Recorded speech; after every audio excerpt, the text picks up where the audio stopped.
Sinclair's conservative takeover of local television is going to make this guy's path to re-election a whole lot easier. If you live in one of these states, you could be watching right-wing propaganda in your local news without even realizing it. If you haven't heard of Sinclair Broadcast Group, here's what you need to know. They're a Trump-friendly media company that is well known for pushing right-wing propaganda. They already own or operate more than 190 local stations across the country and are about to acquire Tribune Media, which owns or operates 42 broadcast stations.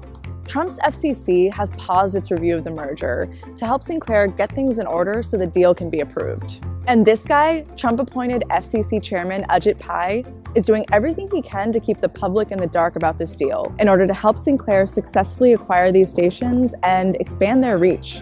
The FCC Inspector General even launched an internal investigation into potential improper conduct by Pai and his aides.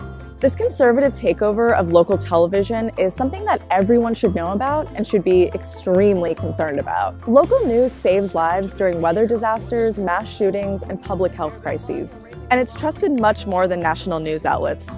Just take a look at these numbers from Pew. And it's proven to lead to more civic engagement, like voting in elections. Sinclair knows and understands this, and here's how they want to change local television news. I believe sanctuary cities are a shield for illegal immigrants to stay in this country illegally and to commit other crimes. And that was just one example of a Sinclair must-run segment. So as the name implies, every news station that Sinclair owns is required to air these segments that John Oliver once described as beneath the journalistic standards of Breitbart. These must-runs, which are basically right-wing propaganda, are often purposely mixed in with real news to confuse viewers into believing that they're just part of normal local news. The company's ties with Trump run even deeper, though. Boris Epstein, a former staffer of Trump's, is Sinclair's chief political analyst. We talked to resident research fellow Pam Vogel, who knows a lot about Boris Epstein. Boris Epstein went from working at the Trump White House to almost immediately working for Sinclair. And now he produces these must-run segments on an almost daily basis that just support Trump no matter what he does. He's defended Trump in some of his most racist moments, and he loves to attack other media for being too critical of Trump. Nonsense. Even though he has the charisma of a wet paper towel, it doesn't matter. He's still reaching audiences who are watching and trusting their local news. You might expect to see this type of misinformation, say on Fox News. But if you watch a local news station, even if it's ABC, NBC, CBS, or the CW, you could already be watching a Sinclair station without even knowing it. This is because local stations are run by whoever owns them, and Sinclair is snatching these up left and right.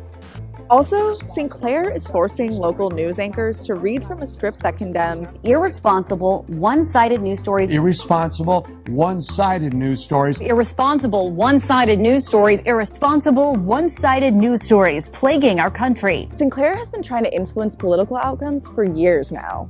For example, in 2008, this ad went around linking then-Senator Barack Obama to Weather Underground founder Bill Ayers. Why would Barack Obama be friends with someone who bombed the Capitol and is proud of it? Sinclair pushed this ad in swing states like Michigan, Pennsylvania, and Ohio. And more recently, they fully backed Donald Trump's run for the presidency by agreeing to broadcast more favorable coverage as long as they got increased access to him. We should want our president to succeed because that means success for our country as a whole. And it's about to get worse. With Sinclair about to acquire Tribune, more people around the country are going to be exposed to these must-runs. This will put Sinclair way out in front as the largest provider of local TV news in the country, adding some of the nation's biggest media markets, such as LA, Chicago, Miami, and Philadelphia. It's no coincidence that many of these stations are in key battleground states. Conservatives are changing the local media landscape with huge consequences and implications for the future of this country. And that's why it's never been more important to know who owns your local station. Want to know if your local station is run by Sinclair? Check out our map at findsinclair.com.